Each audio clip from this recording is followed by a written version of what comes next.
My guest at this time is Kerry Savarinos. She is chief counsel at the Judicial Crisis Network. She joined us just before President Trump nominated Brett Kavanaugh to succeed Anthony Kennedy on the U.S. Supreme Court. And she joined us just a number of days ago to provide her analysis of the actual Senate Judiciary Committee hearings. Now that Judge Kavanaugh appears to be on a smooth track to confirmation, a hiccup thrown in by the top Democrat on the committee, Dianne Feinstein of California. This is the note that she sent out in a statement yesterday. A lot of people found it pretty cryptic. I have received information from an individual concerning the nomination of Brett Kavanaugh to the Supreme Court. That individual strongly requested confidentiality, declined to come forward or press the matter further, and I have honored that decision. I have, however, referred the matter to federal investigative authorities. However, Ronan Farrow, writing in The New Yorker, has done some research on this, and basically the allegation dates back to the early 1980s, he writes, when Kavanaugh was a high school student at Georgetown Preparatory School in Bethesda, Maryland. So we're talking about about 1982 or so, and the woman attended a nearby high school. In the letter, the woman alleged that during an encounter at a party, Kavanaugh held her down and that he attempted to force himself on her. She also claimed in the letter that Kavanaugh and a classmate of his, both of whom had been drinking, turned up music that was playing in the room to conceal the sound of her protests, and that Kavanaugh covered her mouth with his hand. She was able to free herself. Kerry, obviously you hear an allegation like this and it kind of makes you step back, but other people say this is the old Anita Hill trick. This is coming last minute. Dianne Feinstein's had this letter supposedly since July and is only playing it now. What's your reaction to all this? Well, I think, especially the length of time they've waited on this. If Senator Feinstein thought this was truly a credible claim that needed to be looked into, you'd expect her to talk about it during her interview with him, in her personal interview, during the hearings, during one of literally the most questions to the record, more than all other Supreme Court nominees in history have had combined, 1,200 plus questions they gave him. None of that was done. It seems like it was held in abeyance to throw out as a last minute. We've also had the judge has categorically denied this. It's a kind of, the story is still very murky about what went on. I think what's very clear here, though, is politically we know exactly where it's coming from, and these are the same people who, with Chuck Schumer, said, "I'm going to do everything I can in my power to stop this nomination." This is really just making good on that promise. And again, there have been lots of people who knew him, 65 women actually, who knew him from his high school years at the time, who wrote and said, this is totally inconsistent with what we know of him. And they said they found his denial to be the most credible part of it. So I think it looks like his nomination is certainly going to proceed on. And this is just another of those ugly moments that we've seen, unfortunately, from protesters to threats against Senator Collins' staff and, bribery efforts that may even be campaign finance violations going on with her.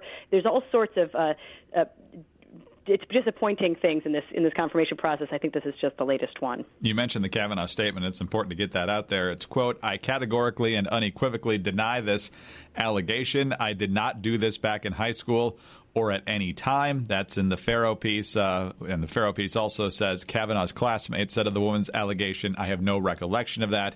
She declined a request for an interview, but from what we're hearing, Farrow is still out there trying to convince this woman, who apparently is in California, to come forward publicly and go on the record with this. So is there anything more Brett Kavanaugh needs to do here than issue that statement?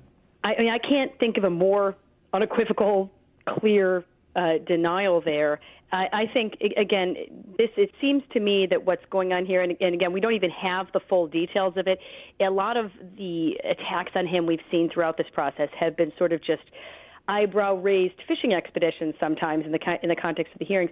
So it's frustrating because sexual assault is a serious thing, but when we have allegations that are very hard to substantiate and prove, they actually kind of cast doubt on the many women that we know that have real issues, and it can become a crying wolf thing. I worry that something like this, where it's more of a whisper campaign for most of it and kind of just insinuations, actually harms the many women who have much more credible claims out there. So I think that Judge Kavanaugh has done everything he can, and it looks to me that this is just moving on forward through to confirmation that this is a last-minute ploy that's not going to work. It was just the other day that Ruth Bader Ginsburg said she much preferred the old way of confirmation hearings. I'm sure she does, since she was confirmed 96-3. And obviously the votes have been more narrow as of late, and that's why we've had the rule change in the Senate on confirming Supreme Court nominees and so forth.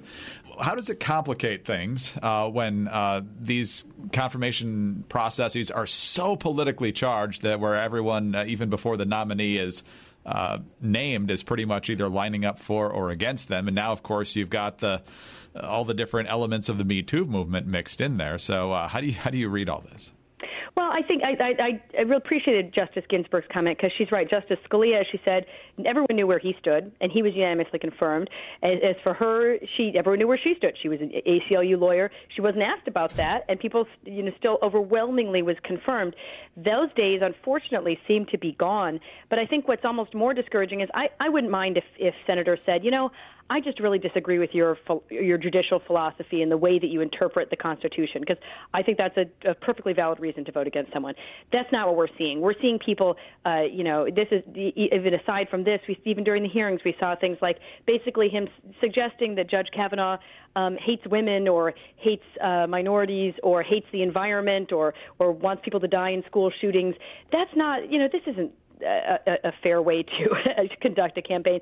If you disagree with his judicial philosophy, say so, but don't try to then paint him as this sort of horrible, evil person. It's almost comical when his character, his reputation in legal circles, to say, really, this is the person you're picked out to try to claim is trying to kill the Constitution. It's laughable if it weren't a real person and a real serious battle for the Supreme Court on our hands. We're talking with Kerry Savarinos of the Judicial Crisis Network. And Kerry, it was really just minutes after the Feinstein statement came out that he had a lot of Democrats saying, look, we don't know what's going on here, but clearly if this has been referred to the FBI, this is grounds for postponing the vote. You just said a moment ago you didn't think that was going to happen. What do you expect to be the way this plays out? Yeah, Senator Grassley has said we aren't going to be postponing the vote. And again, the Democrats, they don't need any incentive. They have been doing everything they can to postpone the vote since basically the vacancy was announced. They were saying we shouldn't have a vote until after the election, all this different stuff. That is, this is just another effort and again, the timing of it suggests that that's exactly what they were attempting to do. If they were concerned about finding out and getting to the bottom of this vague allegation here, they would have actually done it back in July.